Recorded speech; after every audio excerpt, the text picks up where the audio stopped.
Hello anime lovers, here we are today, in this anime video of 10 anime where the main character leaves his friends and returns much stronger.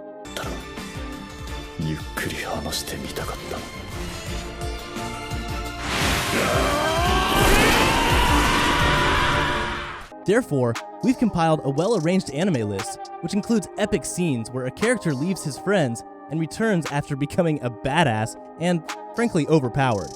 So welcome back to Animeology, and today, we will show you the top 10 anime where the main character leaves his friends and returns much stronger. Before we begin, be sure to drop a like and subscribe down below for more anime top 10s, and without further ado, let's get right into the video.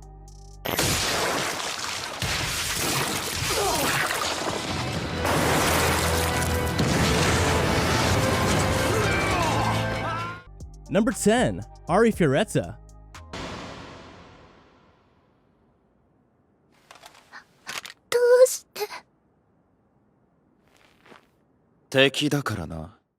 This story is an exploration of hope and despair, a journey to its extremity for those betrayed. Be warned, our main character is a total opposite from the typical heroes found in other anime. He is just an average boy with below average ability, but this is what makes the story an interesting watch. The story starts off with the main character along with his class being transported to another world, where they are to be collectively trained up in order to save the world from other beings. Unfortunately for our main character, he is betrayed along his journey and finds himself inside what would be a bottomless dungeon. The story follows his grind to get out and find out who betrayed him. Sounding pretty good so far for the startup, looking like a decent isekai, let's see how it pans out. The main character drudges through challenge after challenge with the core idea to survive and be reunited with his allies. During this trip, he finds another companion who vows to help him in said quest in exchange for freeing them from their binds. Number 9, Ulysses Jean d'Arc and the Alchemist Knight.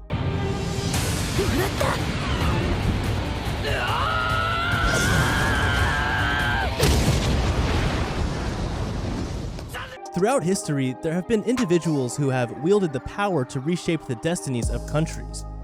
These select few have been known as the Ulysses, and the truth behind their abilities has been lost to time. It is now the 15th century, and the nations of France and England are entrenched in a conflict which will one day be known as the 100 Years' War. The people of France feel as though there is no hope left. With each passing month, the French only experience more hardships. Dreaming of building a utopia free from this violence is amateur alchemist Montmorency. Montmorency had been researching the properties of the mysterious Philosopher's Stone when suddenly an English raiding party attacked the small French village of Domremy. There, Montmorency watches in horror as the English strike down a young girl named Jean. While the show certainly didn't do anything new, I didn't think it was awful or unwatchable. I tend to enjoy the alternate history concept, so I enjoyed it for what it was for the most part. But I wasn't really expecting anything more than the standard harem shenanigans, so don't make high expectations from this anime. Number 8, Blast of Tempest.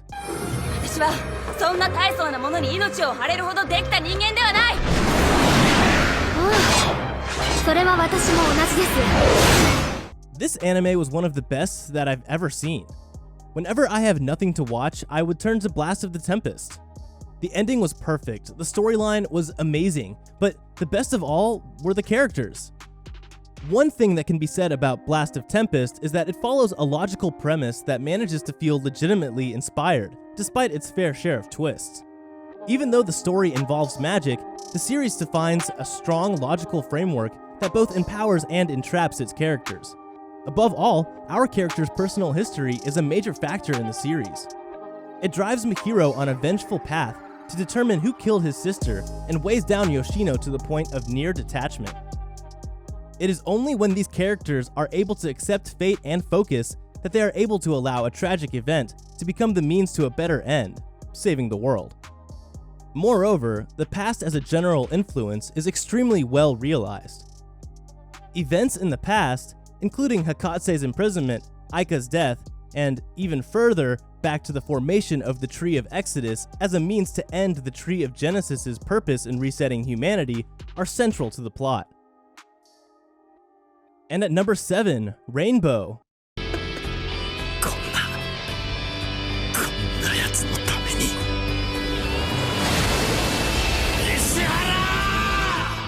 Rainbow is a series I watched not too long ago. I rarely hear about it, but it had a very high ranking on my anime list, and a friend of mine had just watched it and recommended it to me. Naturally, I wondered how it had such a great score but low popularity, but from what I can see, people have just missed out on the show, which is a shame, because it's a pretty good show at what it does.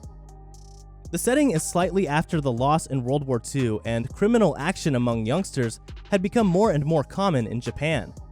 This is where our main cast comes in, as 6 newly captured criminal youngsters who are now being sent to reformatory.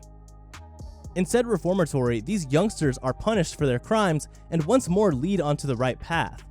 At least that's what it seems like on the outside. The story is pretty good and the setting quite unique. It displays the hero worship of criminals in the past, which is an interesting point of view and makes for a very original story. Number 6, Serif of the End, Vampire Reign.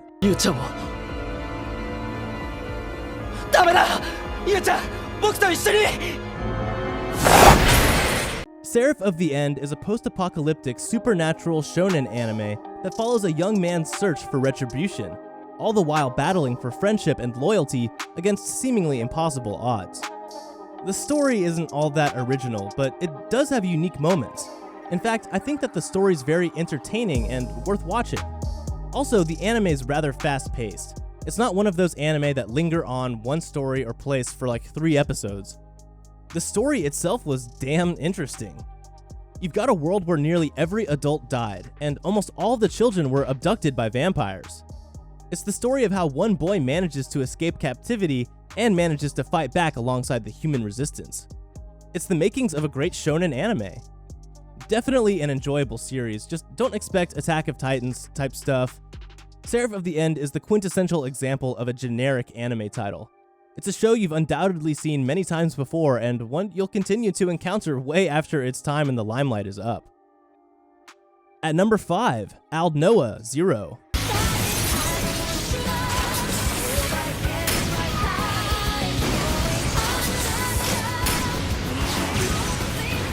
This anime follows a group of humans trying to survive the invasion of the technologically advanced Martians. The Martians have longed to have Earth, and the assassination of their princess is the perfect excuse to do so. The humans are so low-tech that the Martians can easily wipe them off the face of their beloved Earth. Desperately trying to survive, humans will not go down without a fight. Aldnoah Zero follows the strained relationship between humans and Martians. After an assassination attempt on the Princess of Mars, war breaks out with the Martians, whom, wielding their sacred Aldnoah technology, fight against the Earthlings. The show depicts the war from both sides. Aldnoah Zero is basically the anime version of a Hollywood action movie. It has a really catchy premise, some nice action scenes, but on the other hand, it's full of plot holes. One-dimensional characters, plot conveniences, cliches, etc. Number 4, Finland Saga.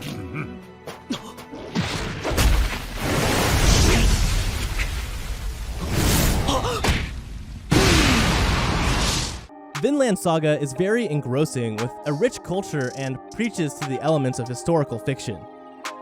This anime adaptation adapts a story to get us familiar with its Viking world, the harsh life of Thorfinn Throssen, and what it means to survive. The great Viking Thors, heralded warrior of the terrifying Jomsvikings, believed he had left that life behind him. Having fled north with his wife and infant daughter, he began a new life of simple labor and honest rewards, content with his pursuit of a new, peaceful kind of happiness. But the forces that drive this world do not relinquish their chains quite so easily, and soon, Thors finds the past sailing back into his harbor. How Thors responds to this call will alter the course of history, and set his son, Thorfinn, on a journey taking him through hell and back, all in pursuit of justice, revenge, and that far distant land of plenty, Vinland. At number 3, Katse No Stigma. Nice try, but wind magic can summon spirits faster.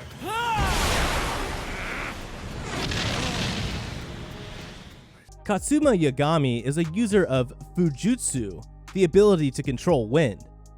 He returns to his old home, the noble Kanagi household, after being banished 4 years ago for his inability to control fire and his subsequent defeat in a duel at the hands of his younger cousin, Ayano Kanagi. Returning after such a brutal exile already gives rise to many conflicts, but to make matters worse, several Kanagi family members have recently been murdered with Fujutsu. This leads the Kanagi family, including the hot-headed Ayano, to suspect Katsuma as the culprit. Now, Katsuma must not only clear his name, but also aid the family he shares a mutual hatred with, in order to discover the true identity of the killer. Katse No Stigma is a fun anime if you're interested in this genre. Battles, magic, comedy, kick-ass moments, KNS has it all. The story is fair, not really impressive since for me it was predictable towards the end. Even though the lack of the main plot overall disappointed me, I found the story overall satisfying. Number 2, Tokyo Ghoul. Be the craziest of them all. Bring it!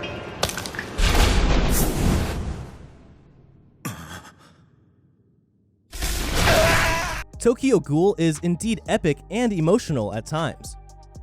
It does a good job at balancing drama and action, as well as the development of the characters, especially its main protagonist.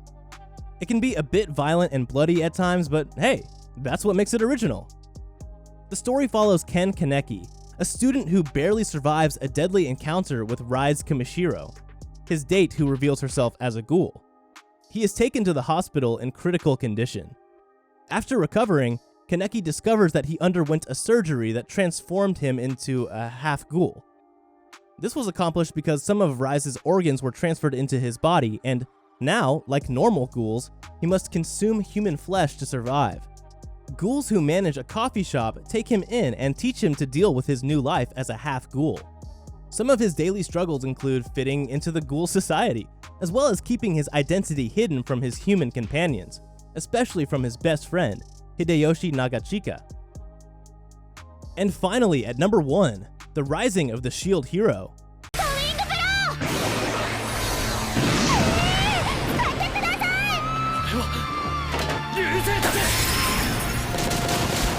After its burst in popularity following its first season, The Rising of the Shield Hero is an anime that the viewers can recommend to their non-anime watching friends. The main protagonist of the series is Naofumi Iwatani. He's one of the 4 legendary heroes summoned to the kingdom of Melromark. Their call was answered in modern-day Japan, from where our unwitting heroes are transported to this fantasy universe. Of all these heroes, the person with the most interesting start was definitely Otaku Naofumi Iwatani, aka Shield Hero, who is labeled the weakest due to his lack of offensive capability and apparent inexperience. When the heroes part ways to start their journeys, he only has one willing companion, the beautiful princess Malti Melromark. However, she soon betrays him, steals all of his money, and accuses him of taking advantage of her. Nobody believes him in this unknown world, and he becomes isolated.